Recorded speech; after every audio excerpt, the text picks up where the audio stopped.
दोस्तों नमस्कार। मैं हूं पत्रकार दीप नारायण चौधरी। आप देख रहे हैं DN Chaudhary knowledge help channel. दोस्तों आप जानते होंगे पिताजी का देहांत हो गया था, तो काफ़ी दिनों से मैं प्रैक्टिकल लाइफ की वीडियोज़ नहीं बना पाया। जो ज़िंदगी जीना सिखाती है ये सीरीज़, वो थोड़ा सा दुश्वारियों में मैं खुद फंसा रहा, इसलिए वीडियोज़ नहीं आ पाई। और पहले तो मैं दिखा दूं मैं इस वक्त हूँ कहाँ। तो मैं हमारे गांव के बगल में पड़ता है, यह है जिगरिया समय स्थान और ये है जिगरिया पोखरा।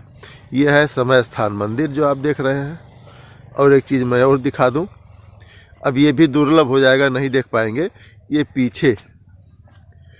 पीछे देखिए उपले पाथे जा रहे हैं। ये है उपले, जिसे कहते हैं कंडी पाथना। मैं दिखाता हूँ, ये देख रहे हैं, ये उपले पाथे गए हैं। ये इधर से दिखाता हूँ, ये उपले पाथे गए हैं। तो अब ये भी चूंकि जानवर पालना बंद हो गया है, तो ये भी उपले वगैरह भी अब दिखाई नहीं देंगे कुछ दिनों में। बड़े बड़े ऊंचे भिटूर लगते हैं, बहुत कुछ लगता है, लेकिन ये होगा कि धीरे धीरे ये सब भी ख़त्म हो जाएगा। तो चलिए, ये तो रहा कि मैं कहाँ खड़ा हूँ, ये मैं दिखा रहा हूँ। अब आते हैं मुद्दे की बात पर। चलिए प्रैक्टिकल लाइफ की वीडियोज़ फिर शुरू करते हैं। प्रैक्टिकल लाइफ मैं इसलिए कहता हूँ कि ये चीज़ें कहीं थ्योरी में नहीं पढ़ाई जाती हैं किसी को। भाई ज़िंदगी कैसे जीनी है, आपको अपने रिलेशन कैसे निभाने हैं, ये आपको किताबों में नहीं मिलती है। ये आपका अनुभव ही सिखाता है। तो या तो जो आपसे बड़ा अनुभव कर चुका है, सब झेल चुका है, या तो उसके साथ आप बैठें, जैसे आपके बाबा जी हैं, दादाजी हैं, या और भी जो हैं बुज़ुर्ग हैं जो तमाम उतार चढ़ाव ज़िंदगी के देख चुके हैं। या तो उनके पास आपके पास समय हो तो आप बैठें, तो वहाँ से कुछ मिलती है। और या तो फिर आप खुद झेलेंगे, कभी ठेस लगेगी तो आपको लगेगा कि नहीं, यहाँ से बच के चलना चाहिए। तो समझदार, एक कहानी याद आ रही है, मैं बताऊं। आदमी 3 प्रकार के होते हैं, एक बेवकूफ़, एक समझदार, एक होशियार।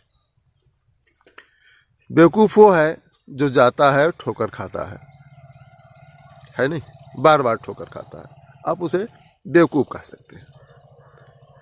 समझदार वो है जो एक बार ठोकर खाया और फिर संभल गया, अब वो दोबारा ठोकर नहीं खाएगा। उस ठोकर से समझ जाता है ज़िंदगी में यहाँ ठोकर लगती है, और दोबारा फिर वो ठोकर नहीं खाता है। होशियार वो है जो दूसरे को ठोकर खाता देखकर ही होशियार हो जाए कि यहाँ से निकलेंगे तो ठोकर लग जाएगी। तो यही अनुभव हम शेयर कर रहे हैं कि आप ठोकर खा के ना सीखें, जो ठोकर खाए हैं उन्हीं को ही देखकर आप संभलने की कोशिश करें और सीखें। ज़िंदगी में धीरे धीरे चीज़ें ढालनी शुरू करिए। एक दिन में कुछ भी नहीं होता, क्योंकि ज़िंदगी में आप वही करते हो जो आपका दिल कहता है। जो आपका दिमाग कहता है वो आप बहुत कम करते हो। कहते हो ना, मेरा दिल कह रहा था कर लिया। दिल के निर्णय हमेशा गड़बड़ ही होते हैं, आप लोग जानते होंगे। तो दिल और दिमाग है नहीं, तो दिल का मतलब ये होता है जो भावनाओं में बहकर सोचता है, उसे कहते हैं कि हम दिल से सोचते हैं। और जिसमें आदमी तर्क वितर्क करता है, अपने आप पर कंट्रोल कर ले सोच विचार के, उसे कहते हैं कि भाई आपने दिमाग से सोचा। ठीक है, तो मैं बात कर रहा था रिश्तों पे। रिश्ते देखिए, बड़ा से बड़ा पेड़ हो, आप एक कुल्हाड़ी रोज घाव उस पर मारें, बहुत मोटा पेड़ हो, बहुत मजबूत पेड़ हो, लेकिन आप धीरे धीरे ठोकर मारेंगे तो कभी ना कभी वो गिर ही जाएगा, है नहीं। मकान कितना भी मजबूत होगा तो छोटी छोटी दरारें उसे कमज़ोर करेंगी और कभी गिर जाएगा।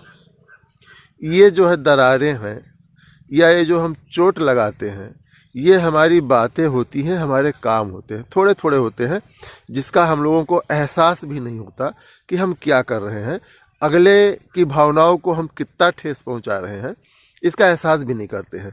छोटी छोटी बातें देखिए, आप किसी दोस्त के साथ, उसके साथ मोटरसाइकिल पर गए, लौटते वक्त कोई आपका मित्र मिल गया, 4 पहिया वाला, कार वाला। वो कहा भैया चलो यार वापस ही लौटना, चलिए मेरे साथ कार पर चलिए। आपने कहा ठीक भैया, मोटरसाइकिल वाले को आपने कहा ठीक भैया तुम चले जाओ, मैं भैया के साथ ही आता हूँ। वो मना तो करेगा नहीं अगला, लेकिन उसके दिल को ठेस लगेगी कि आते हुए वो आपके साथ में आया था, बात करते हुए था, खुश था कि चलिए हम टहलने जा रहे हैं, और आपने इसका एहसास नहीं किया कि आप कार वाले के साथ जा रहे हो तो मोटरसाइकिल वाले के दिल पर बीतेगी क्या। वो आपको मना नहीं करेगा, आपका मोटरसाइकिल वाला दोस्त। वो तो कहेगा भैया ठीक है, तुम यार ठंडी में काहे परेशान हो, ठीक है मैं अकेले चला जाऊंगा, तो रोकेगा भी नहीं।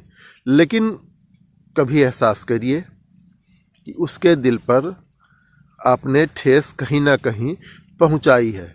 आप 1-2 बार कर देंगे, तीसरी बार वो आपके साथ कतई नहीं जाएगा, कोई ना कोई बहाना लगा देगा, और आपको एहसास भी नहीं होगा कि कहाँ आपने चोट पहुंचा दी।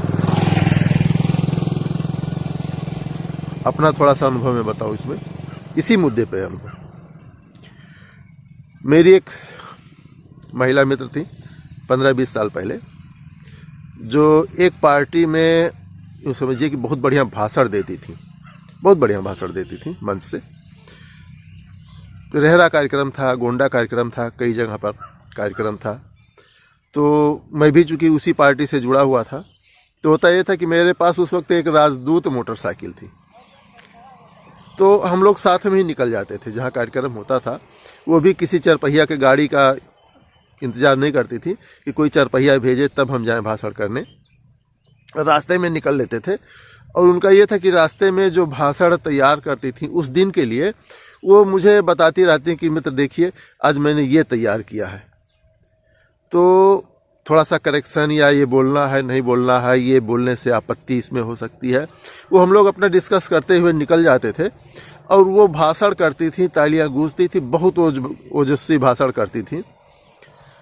और उसके बाद में वो चुपचाप, अब समझ सकते हैं अगर कोई लेडीज़ बढ़िया भाषण करेगी तो गाड़ी वाले तो लाइन लगाए खड़े रहेंगे भाई कि मैडम मेरे साथ चलिए, मैडम मेरे साथ चलिए।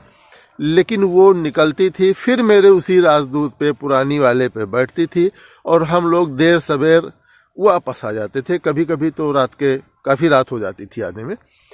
तो लेकिन एक भरोसा था कि हम साथ जा रहे हैं, ऐसा नहीं कि रात हो रही तो कह दे नहीं मैं चरपहिया से भी कोई छोड़ देगा या मैं रात में अकेला हो जाऊं, ऐसा नहीं होता था। तो ये होती है कहीं ना कहीं एक भरोसा।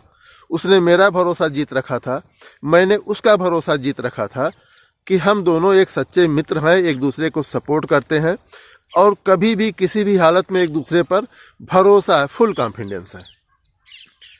तो ये होती है दोस्ती निभाने वाली बातें। बहुत छोटी छोटी बातें होती, कोई दोस्ती में दरार कहीं बड़ी चीज़ों से नहीं आती है, बहुत ही छोटी छोटी चीज़ों से आती है। जैसे आप मान लिए कहीं बाइक से जा रहे हैं, बाइक से ही लौटे, लेकिन बाइक आपकी है, पेट्रोल आपका है।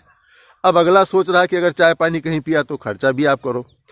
आप बाइक खर्च उठा रहे हो, पेट्रोल खर्च 200-400 गाड़ी में भरवा लिए अपने, आपको कहीं भी तकलीफ नहीं है।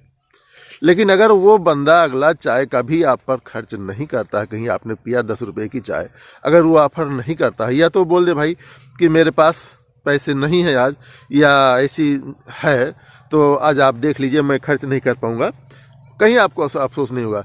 लेकिन अगर चाय पिया आपने और निकल के पान खाया, सड़क पे आया, मोटरसाइकिल पर खड़ा हुआ, आप पैसे दे के आ रहे हो, तो ये 10-20 रुपए में कुछ रखा नहीं है, बस खाली ये होती है कि हम कहीं यूज हो रहे हैं, कोई मुझे यूज कर रहा है।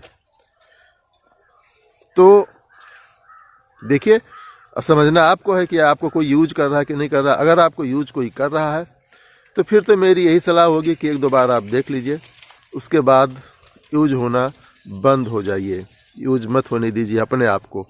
क्योंकि हम लोग अगर यूज होंगे तो दुनिया बड़ी लंबी चौड़ी है नहीं, हम कब तक यूज होंगे। बहुत सी चीज़ें होती हैं, दोस्ती में कुछ दूरियां आती हैं, और कम्युनिकेशन गैप होना शुरू होता है। इसका एक प्रमुख लक्षण होता है आपका कम्युनिकेशन गैप होना, यानी जहां अक्सर आप बात करते हो वहां बात होने में थोड़ी थोड़ी, 1 दिन, 2 दिन, 4 दिन, 10 दिन, 15 दिन, वो धीरे धीरे आपके गैप बढ़ने लगते हैं। तो आप ये समझ जाइए कि आपकी दोस्ती की दूरियां भी अब धीरे धीरे गैप हो रही हैं।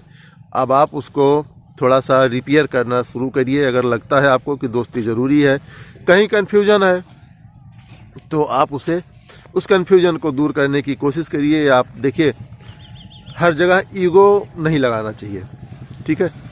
अगर आपका दोस्त है तो कोशिश करिए, ईगो मत लगाइए, आगाही आप ही करिए, अरे यार क्या बात हुआ, कोई बात हो गई तो बताओ। कोशिश करिए, 1 बार 2 बार 3 बार कोशिश करिए। लेकिन अगला अगर नहीं समझ रहा है तो मैं ये भी नहीं कहूँगा कि आप इतना झुकें कि अगला ये समझ ले कि सारी गर्ज इसी की है नहीं। भाई स्वाभिमान भी तो कुछ होता है ना, कोई किसी के बिना मर तो नहीं जाएगा। ऐसा तो नहीं कि सबको अगला आदमी ही मिला है तभी दुनिया का काम चल रहा है। आप भी अकेले हो जाएंगे तो इतना पहाड़ नहीं टूट पड़ेगा। लेकिन कहीं तो आप खड़े होइए जहाँ पर आप समझौता ना करें, उतना ही झुकिए जितने में टोपी आपकी न गिर जाए, मतलब आपके इज्जत पर आंच ना आए, उतना ही झुकिए। और हर जगह एक सीमा रेखा जरूर खींच के रखिए कि भाई मैं यहाँ तक समझौता कर सकता हूँ, इसके आगे मैं समझौता नहीं कर सकता हूँ, है नहीं। बहुत ही छोटी छोटी बातें हैं, वीडियो बड़ी लंबी हो जाती हैं, तो मैं फ़िलहाल इसको यहीं पे आज फिर विराम देता हूँ। कल फिर ऐसे ही आगे बात करते रहेंगे। आप लोग भी अपने अनुभव शेयर कर सकते हैं। आप लोगों की भी भावनाएं कहीं आहत हुई होंगी, कहीं दिल को ठेस पहुंची होगी, और ये बहुत सारे वजहें हैं। आप लोग कमेंट कर सकते हैं या मुझे टेलीग्राम पर फॉलो कर सकते हैं, वहाँ भी अपनी बात आप रख सकते हैं। तो आज मैं बंद करता हूँ। वीडियो देखने के लिए बहुत बहुत धन्यवाद। जय हिंद।